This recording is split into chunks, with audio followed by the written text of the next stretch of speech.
what is on the consent docket? Just those two items? Okay. All right. And I am leaving,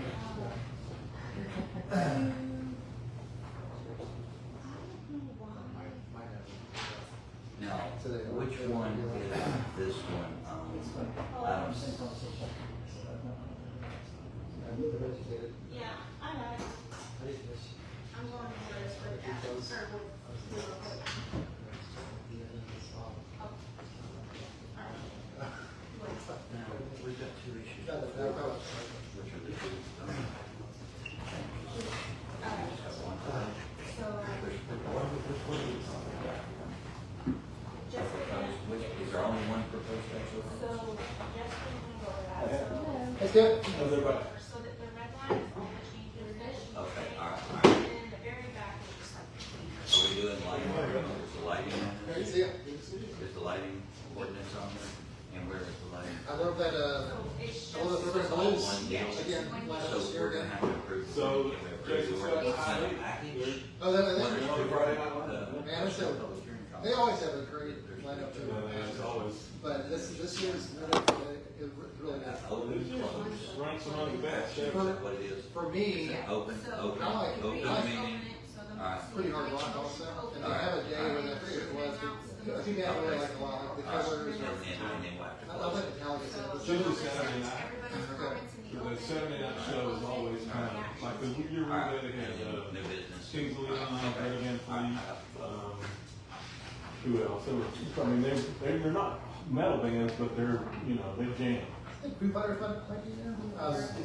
There's some nice hard bands there for sure, along with the traditional, you know, Americana. Yeah. So It's Bourbon Bourbon Blues, Blues, it's, it's. no, it's in Louisville, it's in Louisville. It's gotta be one of the best lineups of any festival. So it's two shows. It's a main stage area, and then it's like this bluegrass tent.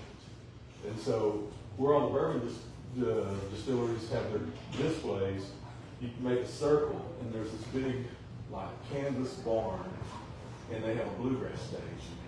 So during the day, when you're just kind of meandering around, you can go sample the whiskey, walk over to the bluegrass stage, and you catch Nickel Creek, Sierra Hole, Billy Strange back in the day. I mean, that does look kind of. Billy Strange will be We're there. not going to shoot yet? Right. We haven't decided yet. When is it? September. I'd like to go to that one. The 19th through the 23rd. I'd like to go. Since the product. You should display it.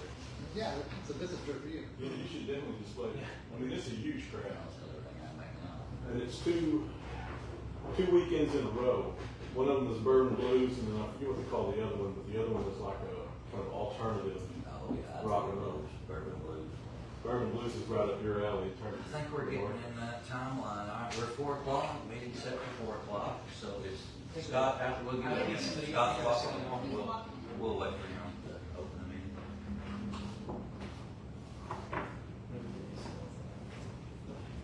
Let's see. I'm a big music guy. I'm casual festival. We were 2 days ago. Okay, no problem. I enjoyed it. It was good. Yeah. I was drank a lot. It was three. Right there, Scott. 3, 4. I'm doing it I'll all. pull around so I can see. And then I was like, sort of. You're out there almost. And I was like, putting up with you, and then All right, guys, we're on our ready. Hey, Scott. Call the meeting to order, Town of Hochtown, the regular meeting of the Planning Commission, January 29, 2026 at 4 p.m. Please call to order. Roll call, Tommy McDaniel, Present. Scott Cross, Present. Scott Christian, Present. Brad Wallinger, Present. Courtney Schubert, absent. Quorum is present. What time do we call the meeting to order? Was it 4:01? I think it's at 402. 4:02. And present. All right, this meeting does have a quorum, so First order would be recognition of guests. Do we have any guests here that wish to be recognized? We have no We guests. have no signatures on that. We have no guests to be recognized. The next section is public comment. Audience may address the board in accordance with the rules and procedures set forth in Ho Chi Town Resolution number 10. I don't have that, so we all have that. Is anyone wanting to make a public comment at this time? No? We're doing public hearing, right? We're So- doing a public, this is a public comment on anything that's in the, on the agenda here. And in the agenda, it's public hearing, right? There is a public hearing, I'll say Hilden. and let's see if there is any public comment in the public hearing. So really. Public hearing is a public. Yeah, the public. comment Okay, is it a public hearing? Yes. Okay, all right. So we can do a public comment, just so I understand. We can do there will be a public comment section in these ordinances that we hear, proposed changes.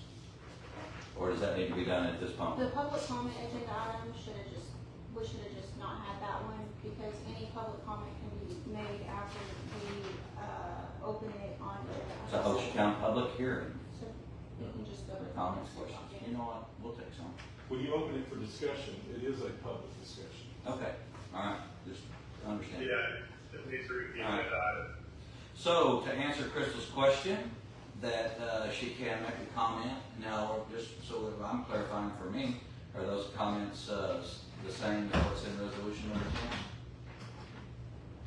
That. Do we adhere by those The or not? resolution 10 is just stating that public comment. Okay, all right. Consent docket. So we're in the consent docket now. So there is no public comment at this moment. The consent docket right now, the following items considered routine by the Board of Trustees will be enacted in one motion. Discussed and desired on the item. That item will be removed from the consent docket and ordered and considered separately.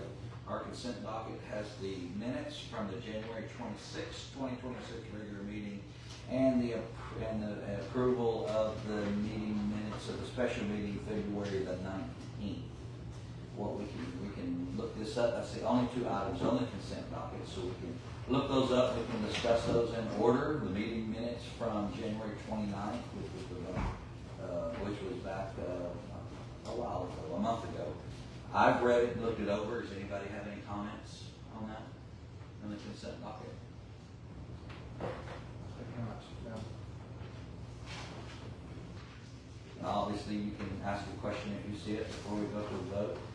We do have the second part of the consent docket was the February 19th minutes. We were in discussion only on any of those. If you will notice, and we'll get into this most likely here shortly, there was some, no, that's not it.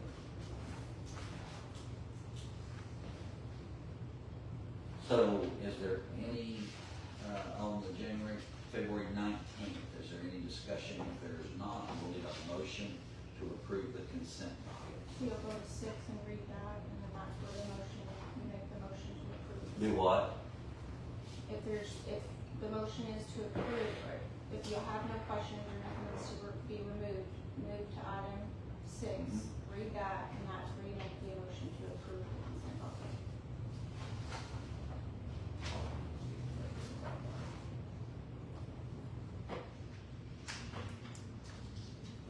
Is there, on item 6, is there anything that needs to be removed? Anyone wants anything removed from the consent docket, which are the 2-minute meetings? The 2 minutes from the 2 previous meetings? I don't think so. I've read it. I didn't see it.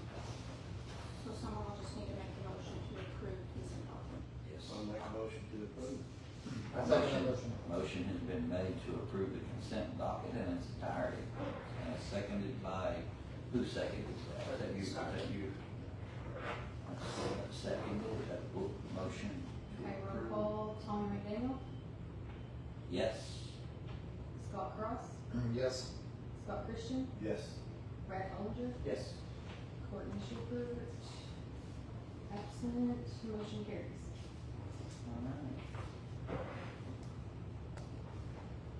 Next item is item 7, It's discussion, consideration, and possible action to open the Hochtown public hearing for comments and questions pertaining to the proposed text amendment to the commercial zoning regulations contained within the town of Hochtown zoning ordinance. We're gonna need a motion to open the public hearing. Anyone make a Motion to open the hearing. Motion has been made to open the public hearing, I'll second that motion. seconded by Scott Cross. Roll call, Tommy McDaniel, Yes, open. Scott Cross, Yes? Scott Christian, Yes. Brad Bellinger, Yes. Courtney Schuper absent, motion carries. Public hearing comment open time at 4:08 p.m.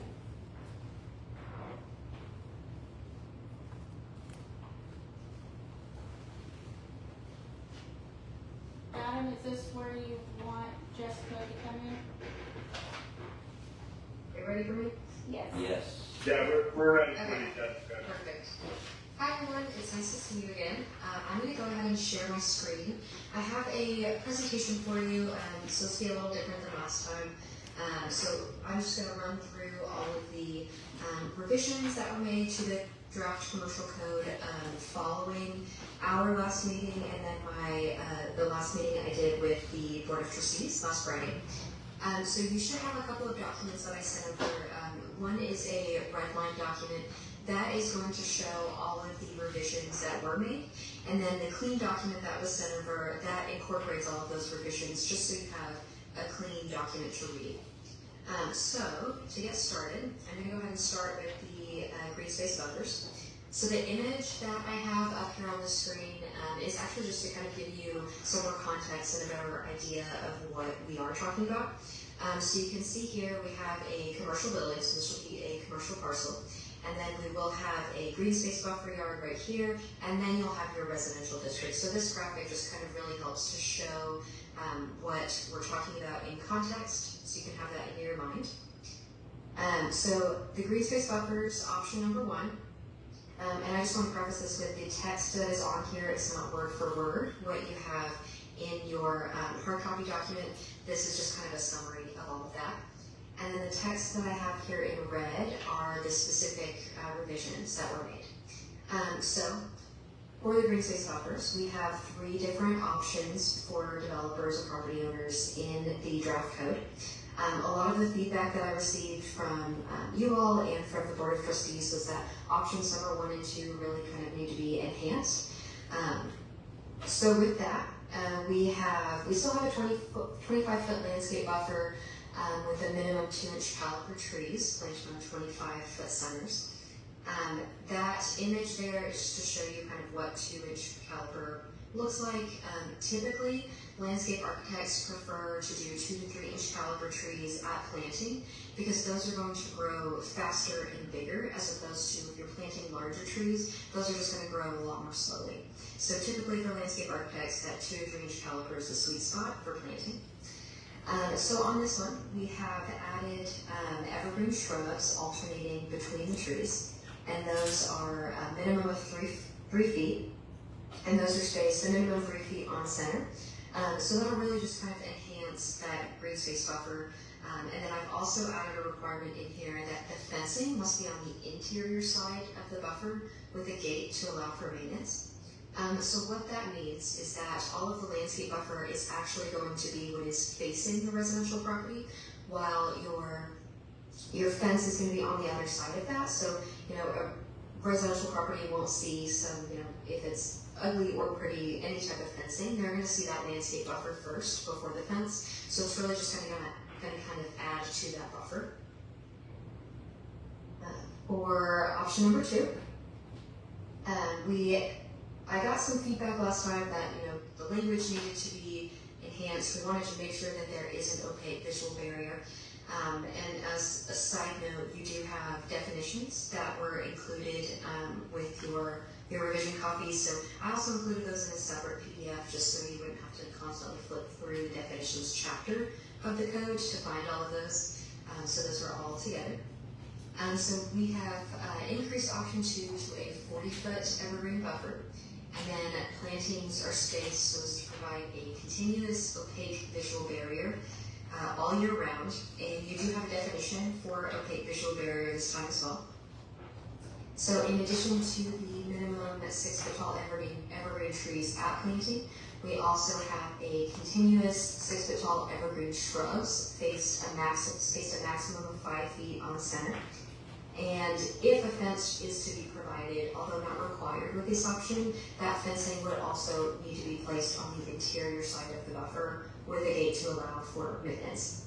And that maintenance note is really just there because if there's no gate, you can't trespass on someone else's property to maintain that buffer strip. We want to make sure that it's maintained and doesn't turn into a fire hazard. And so option number 3 here, I have increased that buffer size to be 50 feet in width and we've added language to ensure a continuous opaque visual barrier all year round. And so all of the existing underbrush I have to be preserved in there. That's really going to help maintain that opaque visual barrier. The image that is on the screen here, I did discuss this with the Board of Trustees last week. That is taken from Poplar Road, if I'm pronouncing that correctly. I think this is facing north, so it's facing the Grateful Dead parking lot. And so as you can see, I think this, as existing, does a pretty good job of screening that parking lot and the building. And so this is just kind of an example of what this option is after. So we want to make sure that any existing vegetation is maintained, that buffer has been increased to be an additional width. And so where any existing underbrush cannot be preserved, we have a requirement in there for a 6 foot tall evergreen hedgerows spaced a maximum of 5 feet on center. So that's going to help with the visual barrier.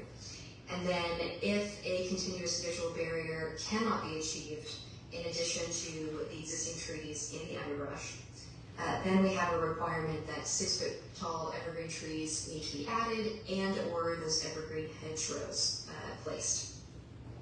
So that really is just additional language to make sure that that opaque visual barrier is met. And then again, I also have the addition in here that if there is any fencing, that's going to be on the interior side of the buffer. And so I also got some feedback about maintenance for the green space buffers. So I've added in a maintenance section. And then I should have started with this. You'll notice at the top here, I've got this section on each of these slides, just so you can follow along if you have any questions on those later. But I've added a maintenance section, so maintenance shall be the responsibility of the property owner. And this just is basically saying that the trees need to be maintained in a healthy and living condition in accordance with all of the approved landscape plans. And the property owner is responsible for that. And if any vegetation dies, is damaged, it needs to be replaced as soon as possible, weather permitting. And then we've also added in here plant materials need to be replaced with similar planting types. That language is specific because just given the time of year, it depends on what tree plantings may be available. And then we want to encourage native species so that they can thrive in the area.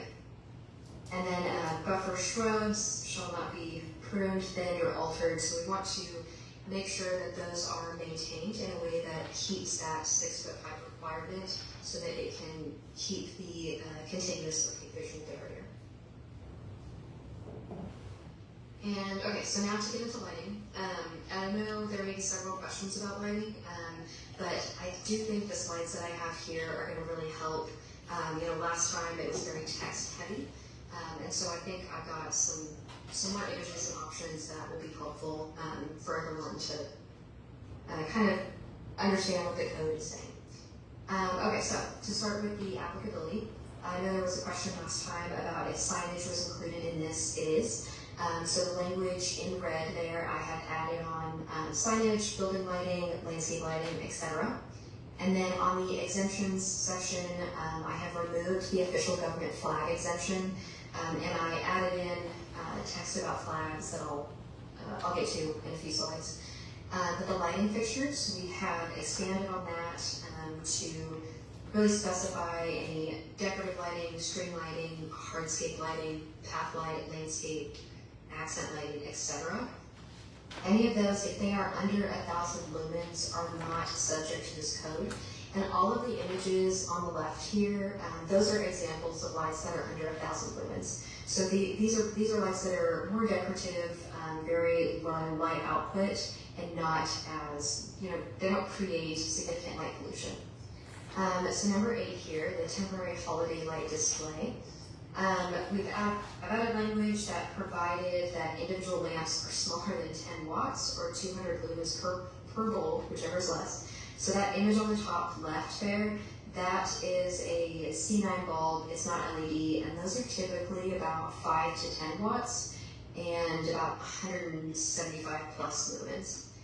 So just an example of how those lights are well under the 1,000 lumens exemption. And then also for the general standards here in the outdoor lighting, the Board of Trustees had a couple comments on the light temperature, so I've added some sections for that. So lighting shall not exceed 4,000 kelvins, and then the image down there, this image was included in the definitions section, and so I wanted to add that in there. Your 4,000 Kelvin temperature is going to be close to daylight, but not quite. So the dark sky regulations actually state 3,000 kelvins. So I have increased that to 4,000. Typically, other codes, you'll see it between 3,000 and 5,000. So if that's something that you would like to see reduced or increased, that's something that I would love to know. And then there's also a question about light strobing and flashing. So I just added language in there that there shall be no strobing or flashing visible from the public right-of-way or from abutting agricultural or residential zoning districts. And then on shielding, so this image is new and it was included in the text. So this really just kind of helps you to understand the importance of shielding and then what we're after. So we don't want to pollute the night sky. We want to have things that are fully shielded and full cutoff so that it angles all of the light downward. And then we've added language in here that lighting fixtures and poles shall not be located or oriented to, they shall be to avoid conflicts with landscaping. So we really don't want any light poles to displace the landscaping or buffers that are required. Okay, and then also the general standards, so under the spillover light section, so I added some language specific to any commercial developments, any businesses that beginning at midnight or 30 minutes after closing, light trespass onto agricultural or residential zoning districts shall not exceed 0.2 foot candles. And so I think these images on the screen here kind of help explain the foot candle. I know I have learned a lot about lumens and foot candles in the last week. So the top image I think is really helpful. So your 800 lumens, that is going to be within 1 square foot. And so as you get farther down, closer to ground level, you have fewer foot candles. So I think this helps just kind of explain how, if you have a requirement to not exceed the 0.2 foot candles, so that's a very low ambient light level, and it's equivalent to 0.2 lumens per square foot, basically is what that's saying. So a foot candle is just a unit of measurement for the light intensity.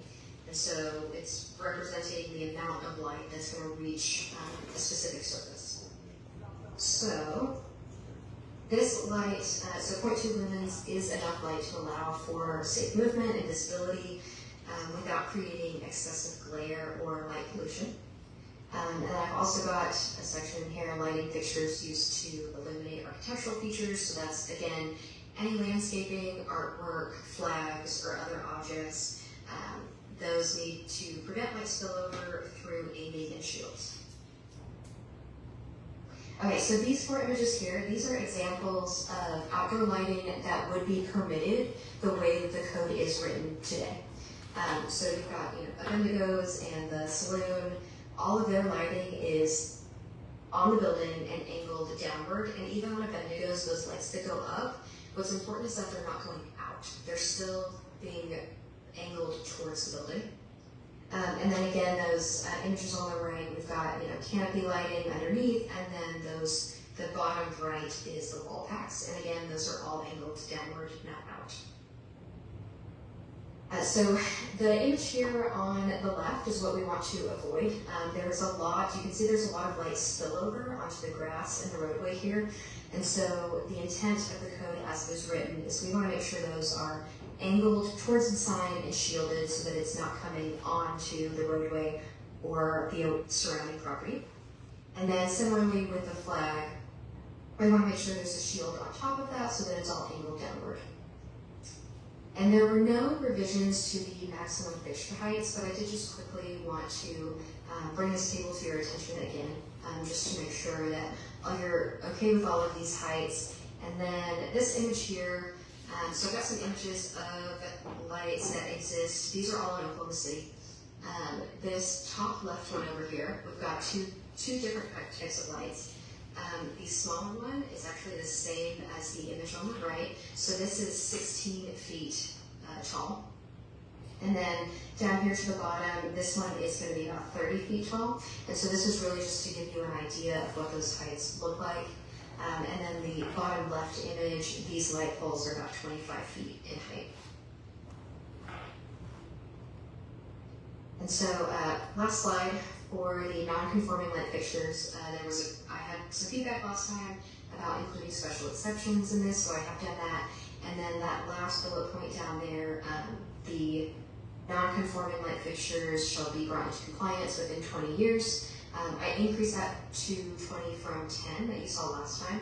And I just want to, I wanted to give you all the information that Oklahoma state statutes do not require you to put a time limit on being in compliance with the code. A lot of times you will see city codes that have that timeline just to make sure that it is adhered to. And the 20 years, we chose 20 years because that is the typical time frame you have for like your standard lighting. And so a lot of times, you know, after 20 years it needs to be replaced anyway. So that was the thought process behind that. So I will go ahead and, well, I'll keep sharing my screen. Do you have any questions about a particular slide that you'd like to see? I thought it all would be good.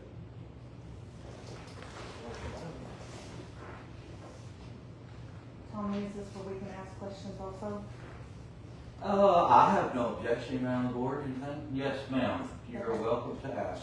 So let's start with this slide, Jessica. On the damage or inoperative non-conforming lighting shall be replaced or repaired.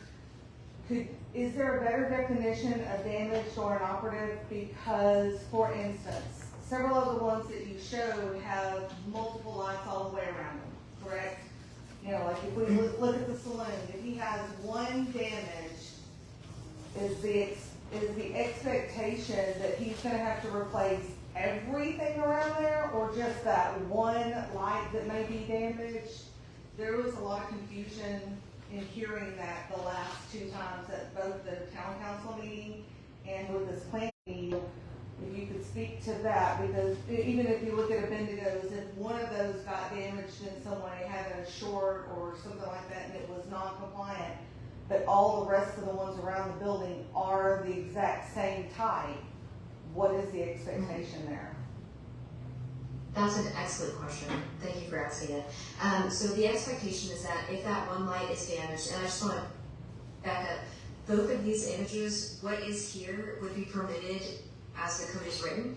So the expectation is that you would just replace the damaged light. Now, I know in certain circumstances that may look a little odd if you have lighting that is not in compliance with the code, but the expectation is that it's just a light that is damaged. Now, if the property owner wanted to go ahead and replace all of those lights just to bring them into compliance, if they wanted to do that slowly, they absolutely could. But the expectation is that it is just a light that is damaged.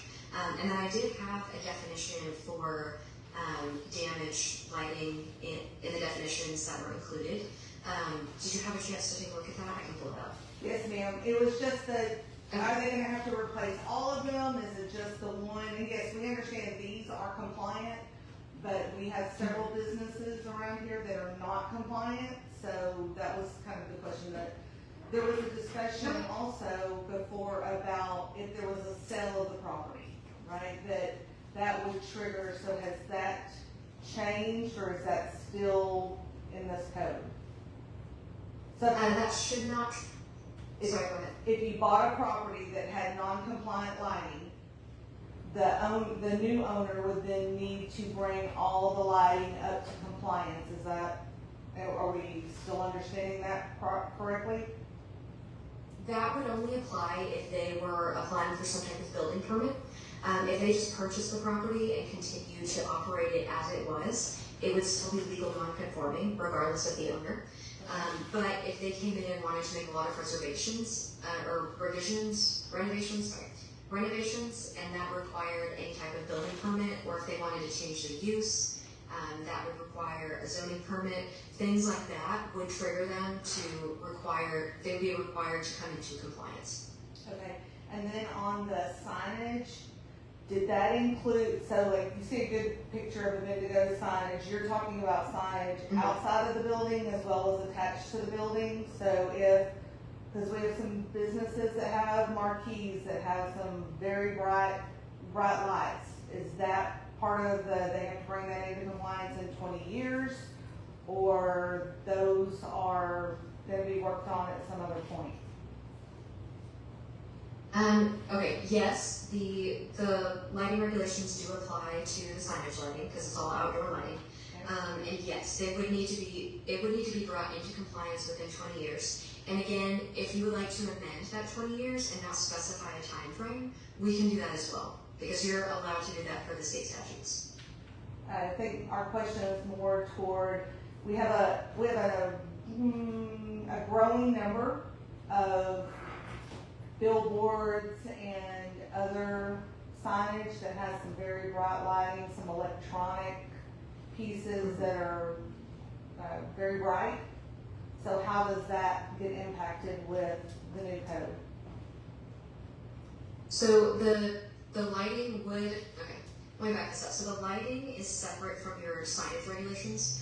So when the full commercial code comes to you, that will include signage regulations, and I think that may help answer a lot of those questions. But the specific lighting on the signs will apply to this code. So as long as it sounds like it might be over 1,000 lumens. If it's under 1,000 lumens, it doesn't apply. But the billboard lighting would be required to be in conformance with the code as it is written. Now, again, it'll be legal non-conforming unless it's damaged or something happens to it. But I really think that, I do think that helps you. It can be very distracting for drivers to have a lot of that very bright LED lights shining on you. And I do understand, you have the EMD signs, the electronic message boards. Those still apply to these lighting regulations. They cannot be overly bright to where it's distracting. And a lot of times you'll have, they may already do this, you can dim the lights as it gets darker, and so that just ensures that, between daylight and nighttime, you don't have an overly bright sign that's causing any issues. So right now, everything's grandfathered in, basically. You got 20 years to fix it, is that correct? I'm sorry, could you repeat that? So everything is grandfathered in right now, but anything new that's being built has to be built by these codes, correct? That is correct, Yeah. yes. What about, and this goes back to Crystal's question. So you've got a grandfathered LED light in, and they're made up of panels. One of those panels goes out. Can you replace the panel, or do you have to replace the sign? I believe you would just have to replace the panel. I'm not familiar with specific panels on EMD signs, but you should just have to replace the specific panel and not the entire sign. I'm going to make a note of that and just do a little bit more research and look into it and follow up with more detail if that works. I would think if you're grandfathered in, you're just grandfathered, you got 20 years to be in compliance, basically. Well, that's Well, I what, agree with you, but how we lay this down is gonna be interpreted. It could be interpreted by somebody 10 years from now, or 5 years. So we have to put provision, protections to protect the business, protect the town. That's the balance we're trying to strike here. right. Mr. Chairman, if I may. Yes. So those lots that you're talking about right now, those EMVs, they're capable of going bigger than 1,000 lumens now. So they're gonna have to be controlled either way. Currently, we don't have any permitting on them, but lots of municipalities do. Make you, at every certain interval, permit those particular types of displays. So right now, if Scott wanted to, he could turn his up and he would be in violation of that, but he has control to not be in violation. So we do, and I think that the high, I don't know if it's a highway patrol, if it's too bright and shining on, causing a hazard on the road, there's a highway patrol, or somebody's over that anyway. That's You know what I mean? Oh, put it on. I was gonna say, there's highway standards for LED. That's right. LED signs as So well. I- Outside of just our city things, there'll be Yeah. some ordinances, not just on brightness, but you can only show something for 8 seconds, I think it is. Yeah, what It has is to rotate. So for instance, I have one with a big LED sign, and in the daytime, it's as bright as it is at night, in the daytime, at night, excuse me, it dims itself down, if you notice. You know, it's gotta be super bright in the sunlight to see it. So, yeah, I got it, so, yeah, I don't, that's true. And I think, So, I'm sorry. the issue you gotta figure out is, when is it out of service, meaning you have to check, if something goes, if the sign, so if my sign went out, panel or something, common sense, just replace the panel. But that sign's not gonna last 20 years, you see what I mean? So, You wouldn't have to, there's no situation that I can think of if there arise where you would have to replace it anyway. It's in conformance now as long as you control it within the standard that we're setting with this ordinance. right. A lightning strike might be the one thing that completely puts it out, but, and the question was But not. either way, he could replace it in Right. kind, he could replace it in kind with the same machine and still be in compliance. So, Yeah. Yeah, so as long as you comply with the lumens Yeah. requirement. Yeah. Yeah, and I just want to add in here on the definition for the damage and inoperative lighting. There is, that last sentence there, as determined by the town administrator, the designee, or the board of trustees. So if there is any interpretation issues or any question about it, the town administrator or the board could weigh in on that. If they determine that it's not a public nuisance and it's not a safety hazard, then I think that answers your question. Yeah, it was just one of those questions to clarify so that we all were Yeah. on the Do same you- page. Yeah, I yes, was just gonna say, just to further clarify, I think, just on the signage, we are not debating, we're not having a Signage. conversation of signage itself. We're having a conversation on the lighting of the signage. Okay. So it would be, in the case of a Bendigo's, it's the type of lighting that is being lit onto that sign, not the fact that it's digital or analog. That's great. But the lumens still apply. Correct. They do, If they do. it's created at The the same. brightness is the Right, lumens. correct, but the signage itself will be in a separate conversation. Agreed. Yes, sign ordinances In- to come later, yes. Do you have any more questions, Crystal? Not on lighting, but I do have, I Alright, do have a so- couple on the. So that we can maintain some kind of a process on this instead of getting off the board. Let's go to our green space and originally talk about that first and kind of come up with a decision. And then we'll move over into the lighting and kind of just stay on some kind of a track. I think this green space is probably, of the two that we're gonna need to address today, this is definitely one that we need to get moving forward on and talk about. some Mine's gonna be the 25 foot. The 25 foot, and what are you saying on that stuff? Just, I like the 25-foot buffer with the fence and the evergreen. Would that be for any of options 1, 2, or 3? I was thinking. 1 has a 25 foot, Mhm. 2 has Yes. a 40. Yeah. Yeah, may I please provide some clarification? Yes. Please. All right, so as the zoning regulation is currently written, you have to satisfy one of the 3 options. So you're not stuck with, hey, you have to do this one thing here. You have option 1, 2, or 3 to satisfy. Okay. So that way, depending on what your property looks like, you can have some different variations and kind of play with it and see what model fits your capabilities best. Yeah, because you might be on a cliff or something, or a rock. Yeah, I'm good with it. So- You've got options. Yeah. The question that I have is, what is the town's setback right now? If it's not a buffer or anything, what is is it 40 feet 6 feet? in a commercial? It is Yes, for commercial, it is 40 feet, Okay. abutting the parcel line, and that does include, any parking spaces as well. So drive aisles are not included in that, but any parking spaces are. So you cannot So put it's not just a parking building, it's not spots, just a building setback. you can't put parking spots in the building setback? The parking can't begin until then, is that what she's saying? Yeah, I'm not sure, I didn't follow what you said, Jessica. That's right. Correct, yes, I'm sorry. Okay, so it is 40 feet, but that 40 feet is not just a building setback. It also includes, some hard pavement, like, parking spaces, and I'm not sure if pathways are exempt, but I know that drive aisles are exempt from that. But any structures Right. or Yeah. like Okay. paved parking spaces are included in that buffer, which means you cannot put a parking space closer than, 40 feet to the property line. That's from the parcel line? That is from the parcel line, and that, yes, that is in your, Irre- code as it And exists. that's irrespective of how big the state right of way might be? It doesn't matter? 25 feet from the access easement as well, from the right of way. Okay. Okay. Does that mean you, in the state right away, then you have to go 40 feet? Well, it's, 25 from that parcel line to 40.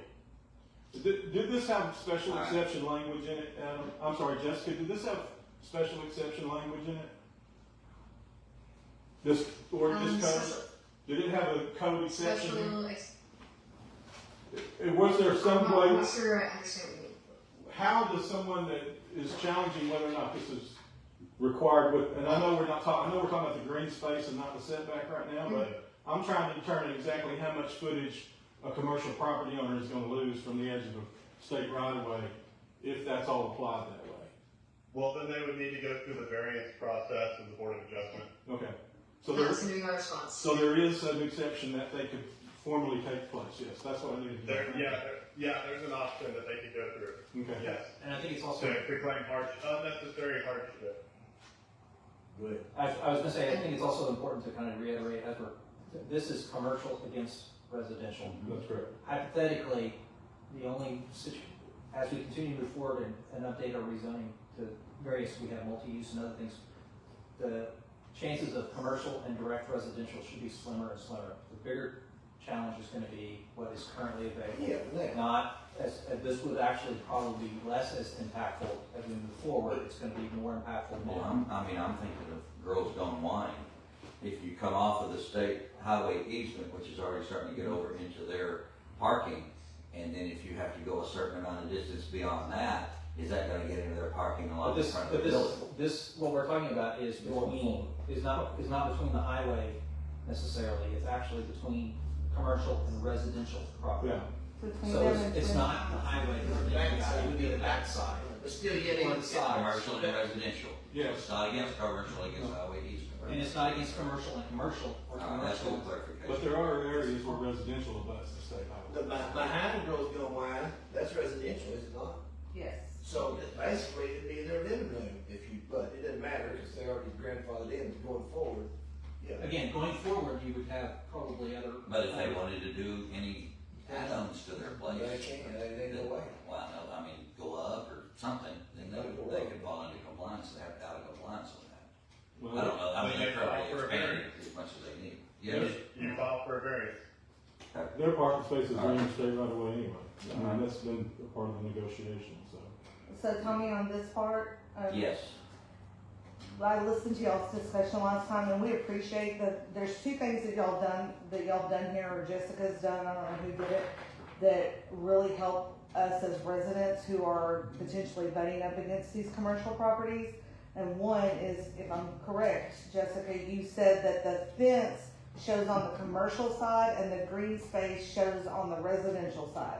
Correct. So it beautifies it. That's correct. It gives a noise barrier, and the research that goes through that with noise pollution and reducing that in the UK and here says a minimum of 40 feet unless there is a solid barrier in between. The 25 to 30 feet is substantial. So y'all did a really good job there, and that's very much appreciated, especially that we wouldn't have to look at some ugly fence or even just a standard fence. It still gives us that side of it, so we appreciate that. That was the intent, so I'm happy to hear that. So we moved just a little quickly there, and I didn't get complete understanding. We are saying that the setback, the green space is within the setback, correct? That you, if you are required to build this, Yes. Yes. the 25 takes out the 40. The setback space can be counted toward your green Out space. of the 40, yeah. Very good. Yes. Alright. Yes. Thank you. I did, one of the things that we got caught up on last time on this was the opaque, the definition, and I see they've got opaque visual barrier, and they've broken that out into a definition. And that's what I would like to cover with us and and I'm gonna read the definition real quick. Go to, just skip back on page 64 of 71 at the bottom. You'll have to go a little bit further over, Scott. After both of the ordinances, you get into the definitions. You said 64? I do It have says it on page the screen 64 to if you need 71, to. so you see where it says opaque visual barrier? Before we looked up, the word opaque means you can't see through it.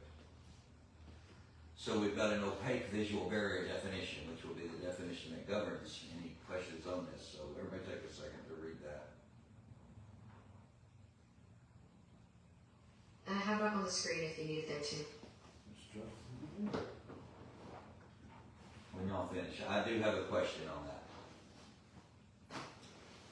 Okay. What does the word substantially mean? 90%. That is open to interpretation. Okay. What That's what would you like for it to I don't know. We need to say something though that gives balance to be? Okay. What What? the Would cost? it, would it, substantially. Would it help if I- Do what? You judge it by seasonality. You'd have to, because if you put 75% obstructed, in the, you know what I mean, in the wintertime, I don't know what you'd do if you didn't have an evergreen. You see what I'm saying? He's got a good point. That new definition on it, If I- that does say evergreen. It does. Yeah. The new definition says and evergreen shrubs 3 feet in height and 3 feet on center. Scott, I think you had Yeah, You so stepped out. Jessica, Yeah. we had a conversation around that evergreen should be included. Yeah, as opposed to just. hey, everyone, would it help if I added language onto this definition, something like as determined by the town administrator, their designee, or the board of trustees? So if there's any pushback on that definition of substantially, then you have an avenue to look into that. Put it on the chairman of the I'm not planning pushing committee. that to the board of trustees to decide what they do. What was that? He said the chairman of the planning committee should be the one that. I said that. makes that. I don't want that responsibility, alright? And I wouldn't wanna put it on anyone. Well, and that may be something. I think that'll help though. I agree. That'll help if there's any question on what is substantial, you at least have an option to explore that. And if the town administrator or the board of trustees decides that it is substantial, then you can have someone who comes in with a variance and they can tell you why they think it's not substantial. I mean, wouldn't that fall into code enforcement, then board of adjustments? I mean, isn't there already a natural process for this? So that could be town administrator or designate. Yeah, okay. Would then be code enforcement So officer. in that case, then the language is perfect. Yeah, I agree. That kind of functions actually in a couple of other municipalities I was familiar with on this. Is what Adam on that? I'm sorry. Town administrator or designee, and then it's basically the code enforcement officer. Yeah, you need somebody between, so the code enforcement officer comes out there and the landowner, and they're arguing over substantial, and they gotta have somebody to take it to.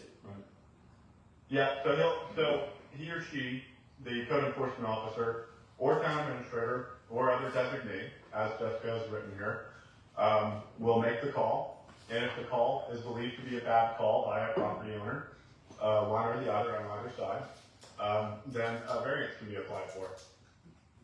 Sounds good. And then you go through that variance process to the Board of Adjustment. That's fair enough. Due process. There's not much here reinvented, you guys. I mean, it's, No. all this is We've coming from got other the codes. 25, the 40, and the 50. Yeah, it's all coming from other codes, and I mean, we just really kind of need to make sure that if we have some exception we can think of, that there's a process for those folks to go through. That's really what's important. I think the only other one that I heard from the board of trustees the other day too was just having these standards from day one is great, or from, when somebody goes out there and makes that approval and signs off on it, but then there's the time lapse afterwards. Yeah. So when we had maintenance in there, I know there was a call out, should there be some kind of clarity on that's not just day one, it has to, there's, perpetuity of that process, this still has to be maintained. Yeah. So, as trees grow, as trees die, we've talked about replacement, but we haven't talked about maintenance at that level. I mean, there's potential, I think. there's potential though also where green space is needed for some public utility or some other easement, a trail, for instance, or Right. something like that. So then there's an easement negotiation that's gonna happen anyway. So probably in the sense of where those big ones are, those big buffers, even if there's a volunteer trail that goes through it, something's gonna have to be done because the landowner then assumes the liability unless we disperse that in some way. So those things we'll just have to deal with as a municipality. And There you that's, go. she dropped that maintenance in there that they added this last time, after that conversation. So, Well, just, I was just looking at maintenance can be subjectively defined as well, so Yes, that's why I was bringing that up. yeah, Maintenance could be, I just mowed it that's, every 2 years. no, that's valid. And that's why I think that the more, we don't wanna be super restrictive with the language, but at the same time, you want a bare minimum, right? You want You need something, clarity so people. something that's understand easy to what look at and say, oh, that's out of compliance. So that everybody agrees that's out of compliance. Well, it all goes good when you got common sense people involved. Yeah. There's always somebody You that have is, to plan for the other. Yeah, you do. so in all of these discussions with the green space, a lot of it is focused on the lighting and just kind of this natural barrier, this barrier that keeps the residents from seeing the business. At some point, maybe it's not in this discussion, but where will the noise, come in? Because like these new developments that are, that we're looking at changing the zoning on next week for commercial development over here behind Easy Mart and off of White Perch area. How does this impact if they're gonna have amusement, indoor or outdoor amusements and any kind of music venue? What's the intent there? How will this green space buffer assist with that? Because this is great for shopping centers, restaurant areas, those kinds of things. That'll have to be an ordinance at another time. And yeah, I can quickly address that. That will come, there will be some language on noise for the commercial code that's coming.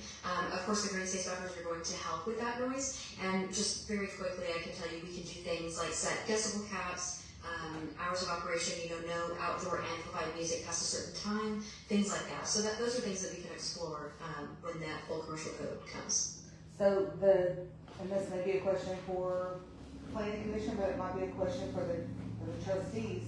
They're planning on changing those spaces to commercial without noise in place before that happens. Is that the understanding?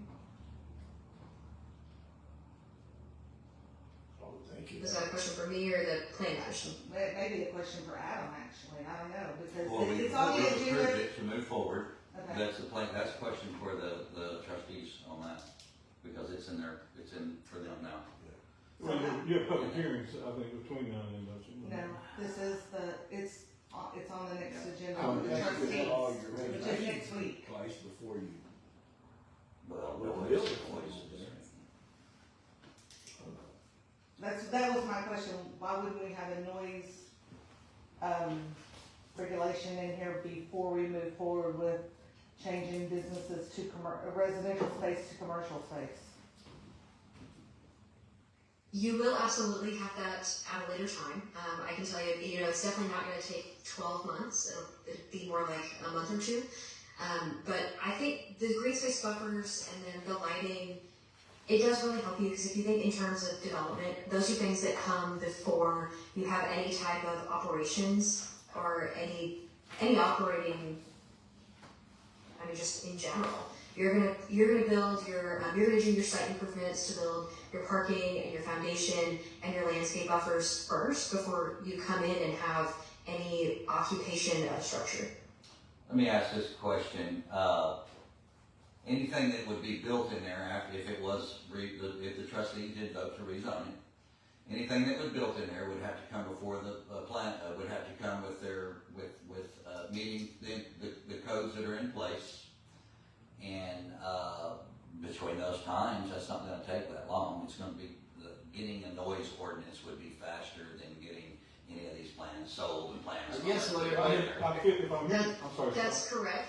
I'm sorry. Well, no, you're fine. Well, I guess what everybody's asking is, so if this is phase on that commercial, let's say next week, will all the new rules apply, or will that all be grandfathered in? Noise is not The grandfathered. rules would apply before they come into compliance. If they wanted to build something up next to a residential property, It won't matter. the rules that if whatever the trustees approve next week, anything after that would have to come in. It won't matter on a noise ordinance, it won't matter. No, the noise. I could be there 25 Well, years, I'm if just I'm making too much noise, I'm No, breaking the no, law. I'm just saying, in general, if they zone that commercial next week, and Yeah, I bought some property over, and I went over there and built another saloon, yeah. would I be grandfathered in, or would I have to go by the new set of rules that's coming? The commercial noise If you're- ordinances is All the If way your across. building permit, I can help with that. If your building permit is approved after these ordinances are adopted, then you would have to meet them.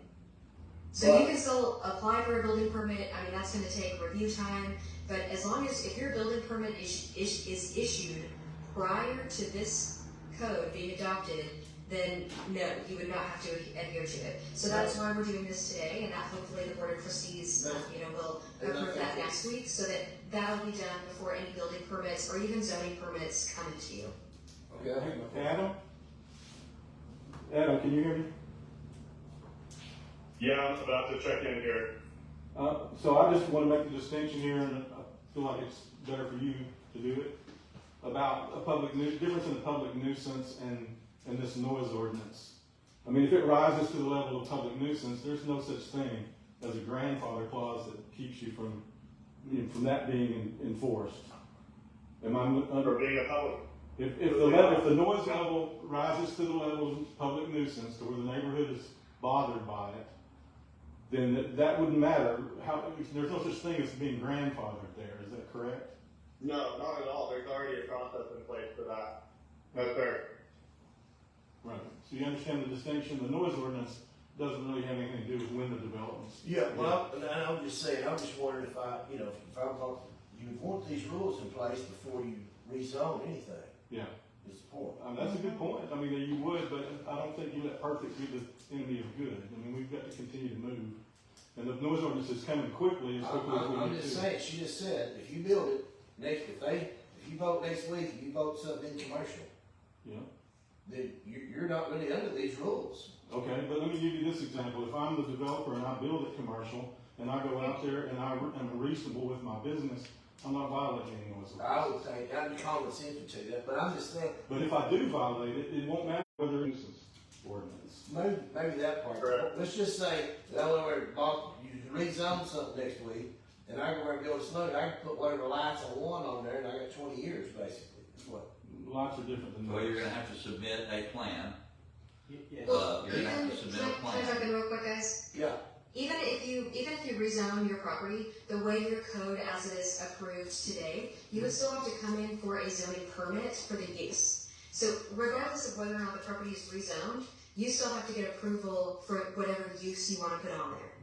Okay. And so I think that also helps Your answer. building plans, it's not just the sell of property, the building plans have to be approved. Yeah, so you're not really grandfathered in, that was my point. Well, let's make the distinction too, though. This is about lights, and there's a reason noise is not a part of this one, because. Yeah, well, I'm just saying lights or anything else for that matter, is what I was getting at. Yeah, okay. So now you do have to follow these rules if you build something, because you're not gonna get a zone, you're not gonna get a building permit without following these rules. Following the green So space, now- whatever the trustees And approve. as long as Thank these you. are approved and adopted before that is issued, yes. If that's not submitted and approved. You were in the meeting when Brad, came in here and got his Yes. property. So we, as a board, we allowed it to be commercial, but once he has it, when he goes in, whatever puts in there, that's be approved by the Count. council, yeah. I was not. So that's a big distinction between those two. We're gonna be able to get a lighting or excuse me, a noise, whatever we need to do for noise before anything goes in. Well, you know, that's what, and That's that's, kind of our we're not issue. talking about noise, I know we gotta have noise, but like me down there, we got those big concerts, we have 3,000 people, it's loud, you know what I mean? I've been there for 10 years, I don't know, so what happens if you go build something next door to me, you know what I mean? So I gotta be quiet now, you see what I'm saying, how's that work? 30 minutes after closing, I mean, it's written in the code. Oh, 30 minutes after call, I didn't know the code, so after 2 AM, I gotta be quiet, makes sense. I mean, that's all it is just follow the rule, I mean. 2:30. 2:30. Well, and what I have in there for that timeline is only for lighting, is if that's something you would like to apply to noise, you know, we can look at language for that, but I just want to be clear, what you saw today, that's only in regards to lighting, not noise. Yes, correct. So what we need to do now to move forward, let's move forward. Well, we got two things there. We want, and it's a question to the board here, all right? Personally, me, I feel pretty comfortable with moving forward with this green space as the way it's been changed. I'll just say this, and I'm not totally comfortable with the outdoor lighting. There's a lot there to digest. We just got it really last week. And these processes are set to be delivered. And a week is a short period to be considered, you know, two of these things. That lighting is extremely important that we get this right, because it does affect our commercial businesses, and what we look like as a town and all that, and being able to get it for just a week, to me, is pretty fast. You study more than I do, I would agree with you. Did you, is there something you saw that you don't agree with, or just you see time more time? Just that, we talked about some changes, and just to digest this thing and study what some things look like. That's, normally we would get a 1 month period to do this, of our regular planning of our zoning, to look at this. So we'd have a month, we've had a week to look at this part of it, and it's a lot to digest. Yeah, I'm lighting, I'm the same, Lou, I think we need more time to digest it, however, everything Jessica put up on the intent and I mean, 20 years is plenty of time to grandfather the current businesses, like, we're going with this at least, I'm very comfortable with it. Now, you're right, we probably need more time to look at it, but I like what she's done here. I do too. I do too. But I haven't had the time to kind of think about what could go wrong.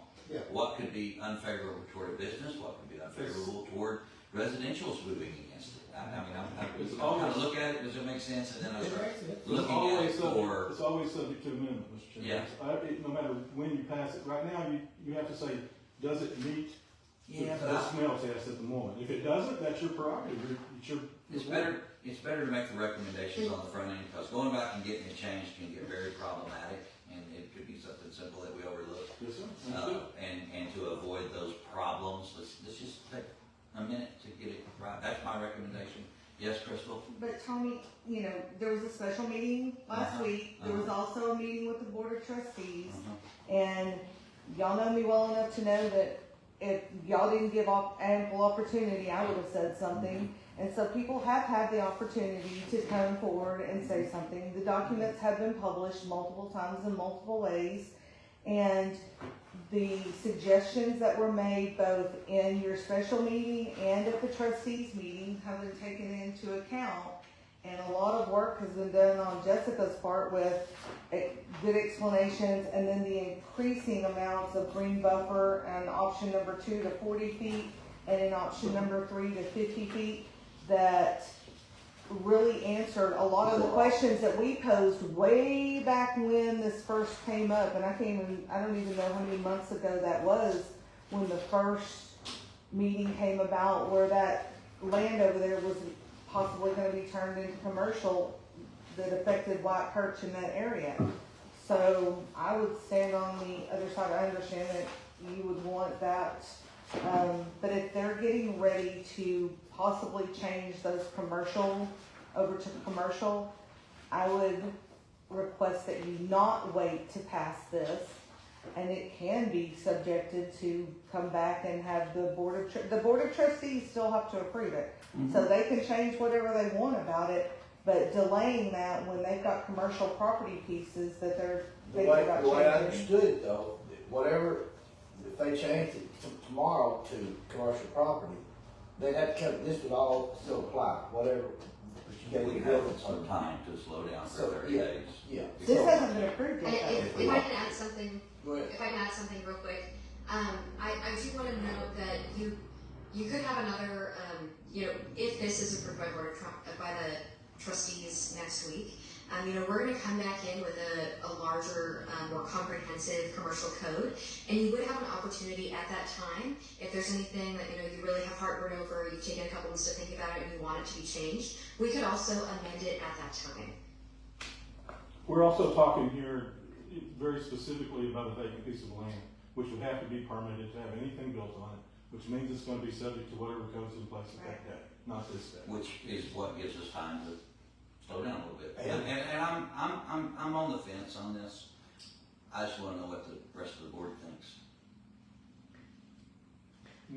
Y'all look, so, I don't recommend playing, I don't recommend doing that, that's an. Well, Skip, I'm gonna ask the board on that. and I'll take what it. I'm trying to figure out is, somebody answer this yes or no. So if they zoned it commercial next week, and I went over there to build a saloon, new saloon, I would have to adhere to all these rules and rules that are to come. I wouldn't be grandfathered in any way, correct? The only thing you would be grandfathered in is if your plan was approved before the rules were in place and you'd started. Okay. If these get approved. If it was approved. That was my question. So I'm good, so, no, let's carry on. Anybody else? And this is answered, I mean, the work that's been done over the last week, I think is short of about 70% of my concerns. I think, to your point, there's always some stuff in here that's still to be cleaned up. But I think a lot of the changes that were made address a lot of what is existing already, which will help our current businesses. I think it does put structure in there. I think the other part of it is, again, to me to remember is that this is commercial up against residential. So again, this is in perpetuity, this should be a very small element of what we're going to be running up against, as opposed to other areas. We can get off on that. I mean, there are a couple of things that are probably in play that this will have some impact on, but I think, again, I think this. Lighting's for everything, it's not just for. No, and I think there's lighting. Is the lighting code commercial up against No, it's for residential? everything. It's for, is this? All commercial, all I commercial get lighting. a lot of these stuff. Green space, Yeah, the buffer is for residential versus commercial, lighting is for all commercial lighting. all commercial, this is an all commercial zone. And what really opens up, what I think we had on the lighting, because that was really where I had the most concern on some of the lighting issues. I think the clarity on it is when we started to define the lumens. So if you go, because I did a drive through town the other night and took a lot of pictures and was looking at what is there. Based on what we have now, everybody meets as long as we hit that lumen conformity. And basically the only ones that are challenged by that are the LED, those that have LED. And that's really only engaged right now in signage, which will come in a whole nother chapter from what we're talking today. From what's on our buildings, there's lights, different types of lights, there's C9s, there's LEDs, there's all kinds of different lighting, but it all meets the minimum wattage or lumens that we're directing into this already. Because 1,000 is actually quite right. Well, there's directionality involved as well. So let's I think again though, the directionality was met, because that was one of my big concerns was line of sight, that as we're looking at, the decoration on the buildings still fell within, so the line of sight wasn't directly impacting it. Am I correct on that? Because if not, then that's, I think, a key question. So, I believe what you're talking about is the shielding and aiming the light towards the structures. No, actually it's not. So if you go back to the picture, and I hate to pick on the one picture that's gonna be in there, but, so forgive me, Scott. If you go back to the lighting, when you have the 4 pictures of the buildings, everybody goes, the lighting I'm specifically talking about is not the directional lighting. So you've got the lighting on their sign, same thing on the Bendigos, it's all downward facing, that's all good. It's the red lights that go around the perimeter. that should be all, that's very few lumens. That's my point, that meets a -1,000 Yeah. lumens, which in my interpretation of this would be that is an exemption, if I'm reading that correctly. But I think does need to be. You are reading that correctly. Okay. That's an important. Because I had the same concerns, I had the same concerns originally when we read that, it said line of sight, There you and go. that's, yes. So that's good, that's a little brighter At least than the one. That one might have some, they might have to turn those down, well, yeah, I was gonna say flash line up there, because there it is, I had the same thing. But those all met. Even the LP gas place should have probably meets the lumen minimum, I would say. Don't you think? That one probably meets it, probably less. Yeah, because the pictures are hard because you've got exposure and stuff, Yeah. they don't necessarily. The light on top has a shield on it like Right. it's supposed to. Right, correct. Yeah, and I want to call attention to this one out here that's up front, because if those lights are coming straight out at you. Yes. There may be some minor That's infractions something- in here, but for the most part, most of the businesses were in conformity. Yeah. But she's right, like those that shout out, if you drive through Broken Bow by the motel, those just blind you, but those that see the ones coming off the building, that's shooting right out. Yeah. Those can be fixed though without having to replace Yeah, the hang light. them there. Yeah, exactly. Okay. So Yeah, and even something as simple as angling those down, that's going to bring it into conformance. Someone else on this? Skip, did you Well, want to say something? You started earlier. No. I'll talk to you afterwards, but Oh, okay. I was just saying, this is a public hearing, so it was just like, Oh, before, yeah. don't go to the board with a poll, just keep the discussion and then we'll close this. Yeah. Then you guys can talk amongst. No, I'm ready to close this and then, if y'all are, That's it. close discussion and then we'll decide what we want. The next, we'll open it, then the next one will be considering what we discussed, what we want to move forward, where we take motions. So, item 8, it's a discussion, consideration, possible action to close the Hochtown public hearing for comments pertaining to the proposed text amendment to the commercial zoning regulations contained within the town of Hochtown zoning ordinance. So we're going to need to close this in order to make. I get motion. Got a motion made by Scott Fries, I'll second. seconded, Roll call, Tommy McDaniel, yes. Scott Cross, Yes. Scott Christian, Yes. Brad Bollinger, Yes. Courtney Schubert, absent. Close time 5:09, motion carries. Closing hearing at 5:09 PM. All right. Good discussion. Now we're gonna need to, discuss consideration and possible action, approval, rejection, amendment, and or postponement regarding the proposed text amendment to the commercial zoning regulations contained within the town of Hochtown zoning ordinance. So this is where we get to make a choice. Do we wanna move both forward, one forward, both, whatever, and with any changes, edits that we see? I don't have any problem with you looking it over, and everybody looking it over, now lighting if you want, you know what I mean?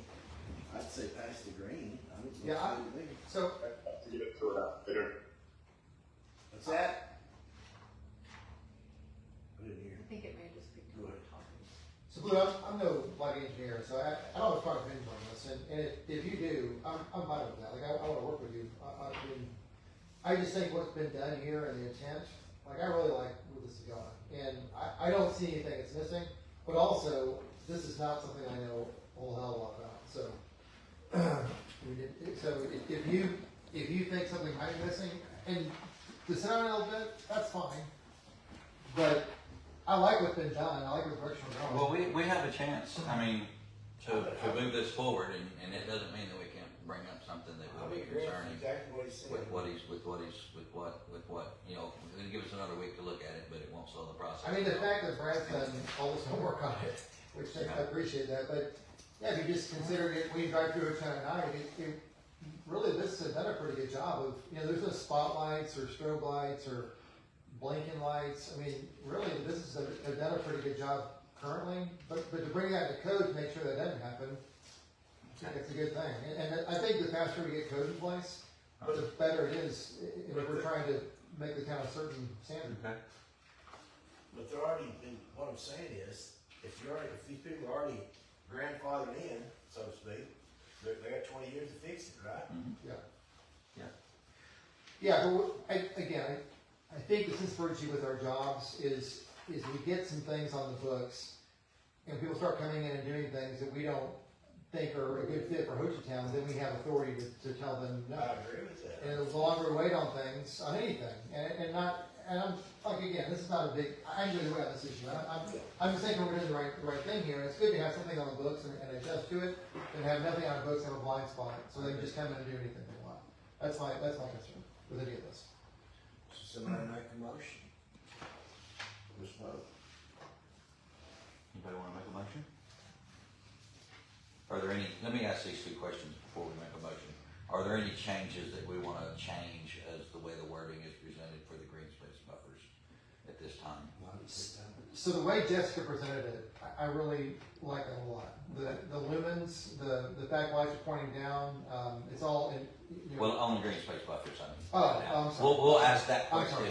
we'll ask that question on the lighting, so let's just make sure if we're gonna move this forward for approval, are there any edits that we wanna make before we approve it as part of the motion? Not for me. Really the same comment, that, Jessica, thanks so much for the, work you put in the last week on this, because the last discussion was tough, and I'm a commercial developer, so I've done this before, but the illustrations and examples you had were very useful, and I really like what you did with the green space, and so, I felt the same way about lighting. I know we're talking about green space now, but I'm good with what they're presenting here. Okay. It looks good to me. Alright. Brad? That's good to hear, thank you. Yeah, I think I'm comfortable go ahead and pushing it through. Okay. I think I mean, I know there's gonna be probably some additional conversation I know, on this. perfect is the enemy of good. And, but Just give it. I also think, again, we're recommending, this is the baseline, and I think, again, it's not, And if something's it's not glaring- within this committee, it's also gonna be another group that's gonna have some And, impact on this. and if as well. one of us reads something that's like, oh my God, we missed that, we still have a chance to Sure. bring that before the board, to bring that one up and Yeah. let the trustees hear that, so. Alright, so, somebody make a motion then, we sound like good on the language in both of them? I make a motion. Make a motion to, Second. let's be real clear on this, what On we the green space. I make a motion to motion to approve, approve the recommendations on the green space. And I'll second that motion. I'm so sorry, before you vote, can you add into your motion, because I have language in here to update the opaque visual barrier definition. I just wanna make sure that is in your motion so that it's I can update that and it's included for what the okay, board of let trustees us is. get the motion made and we'll add that in last if we, Thank you. because I wanna look and see how it changes. So we have a motion made on the, to approve, the recommendations, of the green space. Is that what you wanna make a motion for, or you wanting to make the motion? Well, if we would include the opaque barrier, on the that's, lighting? if we would include the opaque barrier, I'm fine with that also. Okay. And also, again, last week we were all talking about the word opaque, and this year we have a crystal clear, visual definition of it, so, which makes it very easy. Well, let's ask, are you wanting to add something to this definition of the opaque barrier, It's a different authority. Jessica? Yes, I'm gonna go ahead and share my screen here so you can see. I'm gonna add the language that states like, as determined by a town administrator or their designee, and/or the board of trustees. So that'll be added on to this, definition. So we want to, And I think, we got a recommendation to approve the green space on the, light, change the definition, and we're gonna read this again after we get it all. Change definition of opaque visual barrier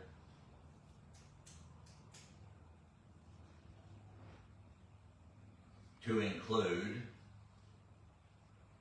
and Jessica, what do we need to say there? As determined by As- the town as administrator? determined, yeah. If I can As- spell, Determined this is by okay. the I can't spell today. town Happens. It's the visual town motion. administrator, So, are there? their designee, Yes. It's gonna be similar to the damage, yeah. okay. And, what was or the board of equalization, was that the last, or the board of trustees? Or the board of Yeah. trustees? Correct. Alright, so right now we have a motion made by Scott, and Scott agreed to this, because we've added words to what you said. I approve recommendations of the green space,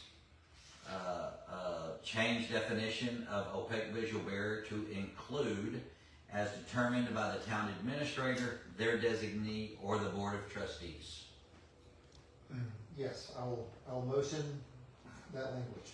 Now, we can go on and, if we wanna, probably we need to figure out how we wanna handle, this is one item, we don't have a second item to handle the, in the agenda to handle the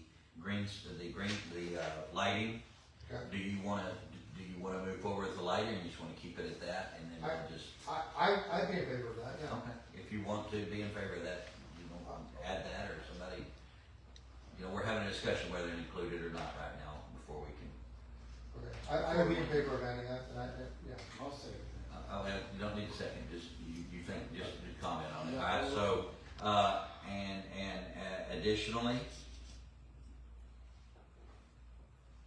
approve.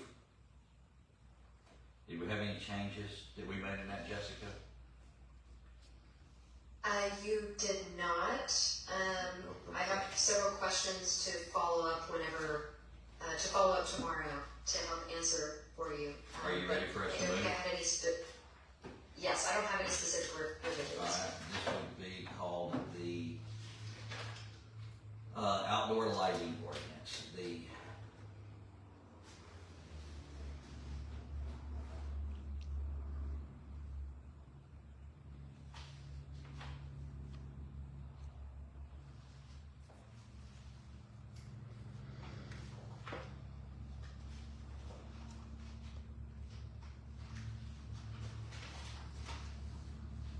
Okay, in addition, Scott, let me just write this, if we need to change it, we can.